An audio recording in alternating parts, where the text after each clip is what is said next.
All right, you guys, today we are taking notes on rational exponents. So this word rational in math, when we talk about rational exponents, what we're talking about, or not just exponents, any rational number. When we talk about rational numbers, we're talking about a number that can be written as a fraction. Okay? So we have both, like 1/2 is a rational number. We have both rational and irrational numbers in math, and an example of an irrational number would be, anyone? We're in a class right now. Pi, good, pi, because pi cannot be written as a fraction. So, when we talk about rational numbers, in this context, we're talking about fractional numbers. So, if we look at, and you can also go to page, can somebody tell me what page this is on right now? The beginning of 5.3. On page 252, you can follow along and just add this to the rules that we already have for exponents, but we're talking about rational exponents. Okay. So if we have a base of a, just like we've used for the other ones, here's my base number, and we have a rational exponent, let's call it m is our numerator and n is our denominator. All right, so this is the same thing as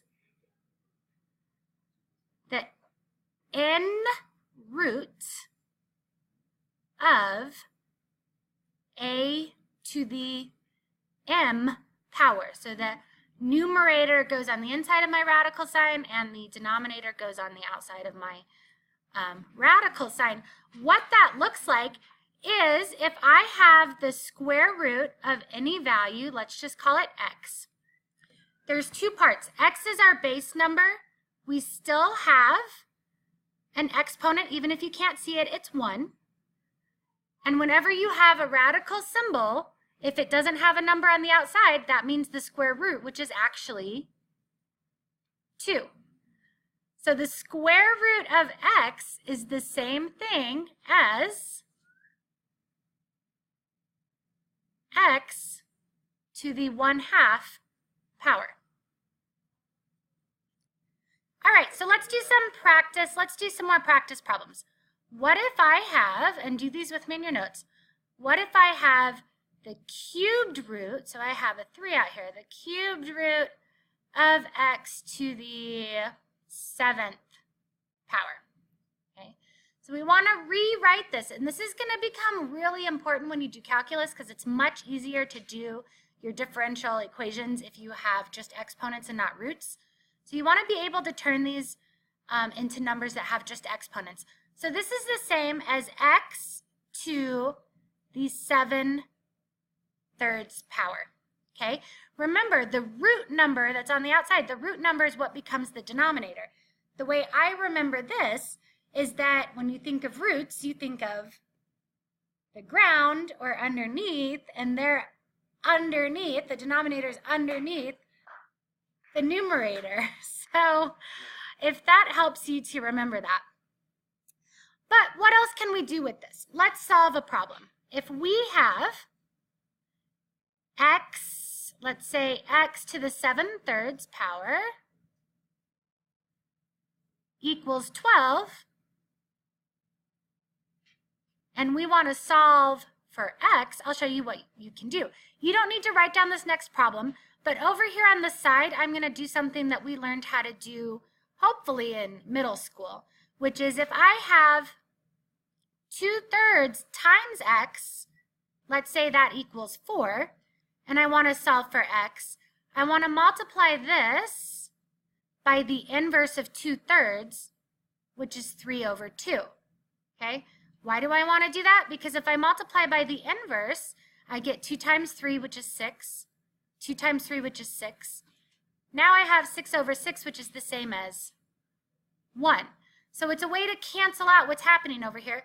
Then on the other side, I also multiply 4 by 3/2. Okay? And I now know that my value of x is equal to 6. Okay? So why did I just show you that? Because it's the same thing I want to do if I have a rational number or a fraction as an exponent. So this is the part you need to write down in your notes so you see what's happening. Here, okay, I want to multiply this, or I want to take this to the power of, actually I want to take this to the power of 3 over 7, because the power to the power makes you multiply them. Okay, and what I do to one side, I have to do to the other. So I also have to take 12 to the power of 3 over 7. Yeah, so here these cancel because 7 times 3 is 21, and 7 times 3 is 21, and 21 over 21 is just 1.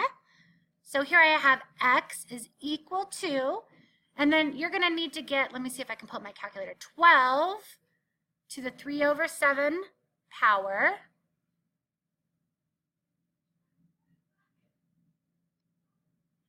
So let's see here.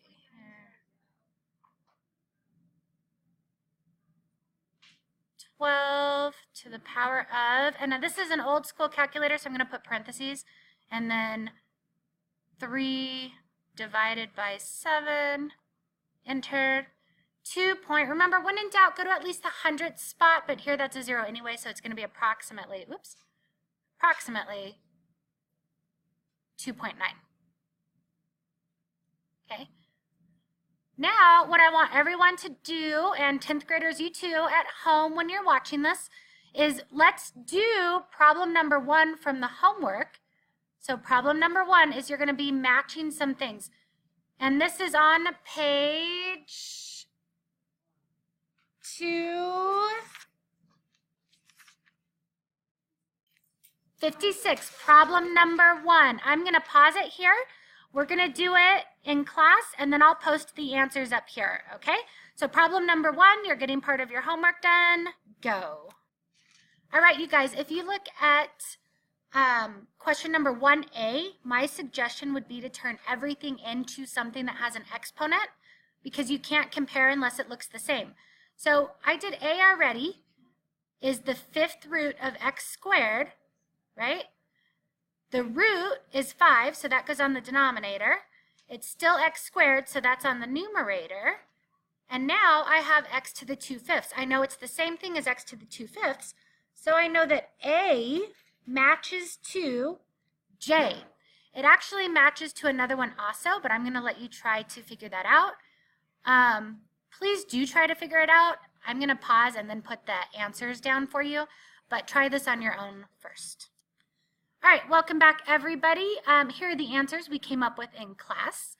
That A, J, and E are all equal to x to the 2/5 power. C and I are both equal to x to the 1/3 power. G, D, and B are all equal to x to the 5/2. Don't get those confused, the 5/2 or the 2/5 that was yellow. And then F and H are all equal to x to the 3rd power. All right, so in class we're going to do number 11 together. It's also from the homework on page 258. And it's solving equations by using these properties that we just learned. So what I would really like you to do is if we look at A,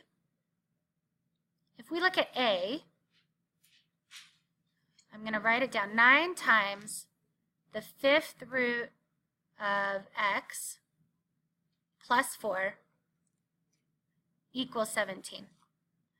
I'm going to write down the next line, and I want you to figure out what it is that I did. Both the people on the video and the people in the room. Can you figure out what I did? And then write that down under this step. So step 1, what was the first thing I did? What you probably figured out was that I subtracted 4 from both sides. And if you look over here, I made a little note of it. Okay? I'm going to do the next part now, and I want you to figure out what it is. Ooh, I'm going to do 2 steps at the same time. So you guys are going to have to figure out 2 things that I did at the same time. So on this side, I'm going to have this, and over here, okay, so two things happened over here. I'm going to pause. I want you guys to figure out what I did. All right, to the people watching this video, what we decided in class was we had two steps in this process. In the second, we did two steps at once. The first thing we did is we divided both sides by 9. Okay, and we got rid of the 9 on the left-hand side, and we added it to the right-hand side. And the second thing we did was we converted the square root, or not the square root, I'm sorry, the 5th root of x to be an exponent, which is the same as x to the 1/5.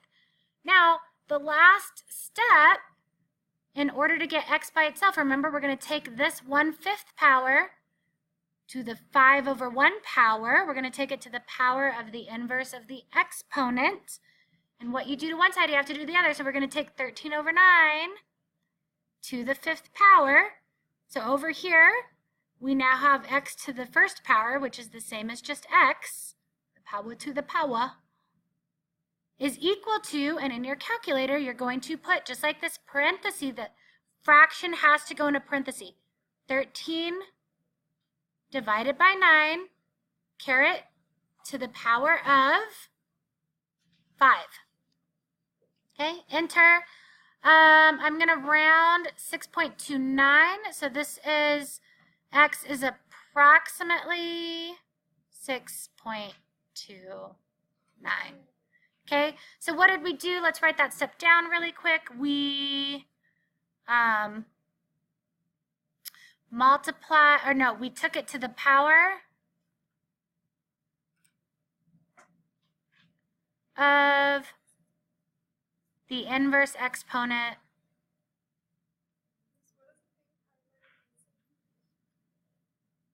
hold on one second, exponent both sides. That was the very last step. I don't have enough time to do the other ones with you, but I will pause and then post the answers for 11B and 11C. All right, you guys, we did 11B, and we ended up with x is approximately 3.66. I squared both sides first, and then the last step was to multiply by the inverse here, or take it to the power of the inverse there, and that's how I got that. And the last one, 11C. All right, you guys, and the last one for my players that are not in the classroom is x equals approximately 1.8 after rounding to the hundredths spot. All right, good luck, and thank you for taking these notes. And I will see you next time.